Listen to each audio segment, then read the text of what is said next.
আসুন আজকে আমরা সূরা আল লাইলকে একটু গভীরভাবে বোঝার চেষ্টা করি। এটা কিন্তু এমন একটা সূরা যা আমাদের চারপাশের জগৎ আর আমাদের নিজেদের কাজকর্মের মধ্যে যে একটা বিশাল পার্থক্য আছে সেটা তুলে ধরে। আর সবচেয়ে গুরুত্বপূর্ণ বিষয় হল আমাদের এই পছন্দগুলোই কিন্তু আমাদের শেষ পরিণতিটা ঠিক করে দেয়। সূরাটা শুরুই হচ্ছে জানেন একটা খুবই শক্তিশালী শপথ দিয়ে। বলা হচ্ছে শপথ রাতের, যখন তা সবকিছু ঢেকে ফেলে। ভাবুন একবার, প্রকৃতির এই যে একদম বিপরীত দুটো রূপ, অন্ধকার আর আলো, এটার কথা বলেই কিন্তু আমাদের মূল আলোচনার জন্য একটা মঞ্চ তৈরি করা হচ্ছে। তো প্রথম যে ব্যাপারটা নিয়ে কথা বলা হয়েছে সেটা হলো এই বৈপরীত্যের জগৎ। মানে শুরুতেই এমন কিছু মৌলিক বিপরীত ধারণার কথা বলা হয়েছে যা পুরো সূরার আলোচনার ভিত্তি তৈরি করে দেয়। এখানে দেখুন, একদিকে রাতের কথা বলা হচ্ছে যা সবকিছু ঢেকে দেয়, আর অন্যদিকে দিনের কথা যা সবকিছু প্রকাশ করে। আবার পুরুষ এবং নারীর সৃষ্টির কথাও বলা হচ্ছে। এর মানেটা কি? মানে হলো এই পুরো জগৎটাই আসলে এরকম বিপরীত, কিন্তু একে অপরকে ছাড়া অচল এমন সব উপাদান দিয়ে গড়া। আর ঠিক এখান থেকেই আমাদের সামনে পছন্দের বিভিন্ন পথ খুলে যায়। প্রকৃতির এই বৈপরীত্য দেখানোর পরেই আলোচনাটা সরাসরি চলে আসছে মানুষের দিকে। বলা হচ্ছে নিশ্চয়ই তোমাদের কর্মপ্রচেষ্টা বিভিন্ন ধরনের। ব্যাপারটা বেশ মজার, তাই না? ঠিক যেমন প্রকৃতিতে দিন রাত আছে, আমাদের কাজগুলো সেরকমই। একজনের চেষ্টা, একজনের লক্ষ্য, সবকিছুই আলাদা। আর মূল কথা হলো এই ভিন্ন ভিন্ন কাজই কিন্তু আমাদের ভিন্ন ভিন্ন পরিণতির দিকে নিয়ে যায়। তো এবার আমরা সূরার একদম মূল যে আলোচনা সেখানে চলে এসেছি। আর সেটা হলো মানবতার জন্য রাখা দুটি ভিন্ন পথ। মানে নৈতিক এবং আধ্যাত্মিক দিক থেকে মানুষ কোন দুটো পথ বেছে নিতে পারে। তাহলে এই দুটি পথ আসলে কি? এগুলো হলো আমাদের বিশ্বাস আর কাজের উপর ভিত্তি করে তৈরি হওয়া দুটো ভিন্ন রাস্তা। একটা আমাদের স্বাচ্ছন্দ্য আর সাফল্যের দিকে নিয়ে যায়, আর অন্যটা কষ্ট আর ধ্বংসের দিকে।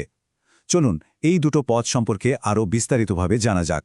আচ্ছা, প্রথমে আমরা প্রথম পথটা নিয়ে কথা বলি, মানে স্বাচ্ছন্দ্যের পথ। এখানে বলা হয়েছে কোন কোন কাজ আর গুণ থাকলে একজন মানুষ একটা ইতিবাচক পরিণতির দিকে এগিয়ে যায়। এই সহজ আর সফলতার পথে চলার জন্য মূলত তিনটা কাজের কথা বলা হয়েছে। প্রথমত, যে ব্যক্তি দান করে। দ্বিতীয়ত, যে আল্লাহ সম্পর্কে সচেতন থাকে বা তাকওয়া অবলম্বন করে। আর তৃতীয়ত, যে ভালো এবং সত্য বিষয়গুলোকে মনে প্রাণে বিশ্বাস করে। বলা হচ্ছে যে যারা এই কাজগুলো করবে তাদের জন্য সাফল্যের পথটাকে একদম সহজ করে দেওয়া হবে। এবার আসা যাক ঠিক এর উল্টো পথটার কথায়, অর্থাৎ কষ্টের পথ। এখানে সেই সব কাজের কথা বলা হবে যা মানুষকে একটা কঠিন পরিণতির দিকে ঠেলে দেয়। বৈপরীত্যটা খেয়াল করেছেন? একদম স্পষ্ট। এই পথের যাত্রীরা হলো তারা যারা কৃপণতা করে, নিজেদের এতটাই স্বয়ংসম্পন্ন মনে করে যে স্রষ্টার কোনো প্রয়োজনই বোধ করে না, আর তারা যা কিছু ভালো বা কল্যাণকর সেগুলোকে অস্বীকার করে। আর তাদের জন্য এই কষ্টের পথকেই সহজ করে দেয়া হয়। তো এই দুই পথের পরিণতি কি, এই অংশে আমরা সেটাই দেখব। বিশেষ করে আমাদের জমানো ধন সম্পদের আসল মূল্যটা যে আসলে কি, সেই প্রশ্নটা এখানে তোলা হয়েছে।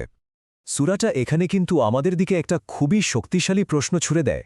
যখন কোনো ব্যক্তি ধ্বংসের মুখে পড়বে, তখন তার জমানো এত ধন সম্পদ কি তাকে বাঁচাতে পারবে? এই প্রশ্নটা আমাদের দুনিয়ার সম্পদের সীমাবদ্ধতা নিয়ে ভাবতে বাধ্য করে, তাই না? এখানে চূড়ান্ত বার্তাটা একদম পরিষ্কার করে দেয়া হয়েছে। দেখুন, সঠিক পথের নির্দেশনা কিন্তু কেবল আল্লাহর কাছ থেকেই আসে। তিনিই এই জীবন এবং পরকালের একমাত্র মালিক।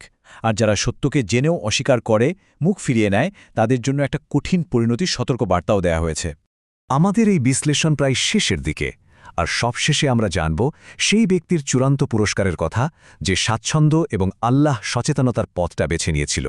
এই স্লাইডটা ওই সফল মানুষটার ভেতরের উদ্দেশ্যকে দারুণভাবে ফুটিয়ে তুলেছে। সে যে দান করে তা কোনো পার্থিব লাভের জন্য বা লোকের প্রশংসা পাওয়ার জন্য নয়, বরং সে এটা করে শুধু নিজেকে পরিশুদ্ধ করার জন্য আর তার মহান প্রভুর সন্তুষ্টি অর্জনের জন্য। এটাই তার একমাত্র লক্ষ্য। আর এই সূরাটি শেষ হচ্ছে এক অসাধারণ প্রতিশ্রুতি দিয়ে, যে সঠিক পথটা বেছে নিল তার জন্য পুরস্কার শুধু মুক্তি নয়, বরং এক গভীর এবং পরিপূর্ণ সন্তুষ্টি। আর এই চিরন্তন তৃপ্তির যে প্রতিশ্রুতি, এটাই সম্ভবত সূরা আল লাইলের সবচেয়ে শক্তিশালী বার্তাগুলোর একটা।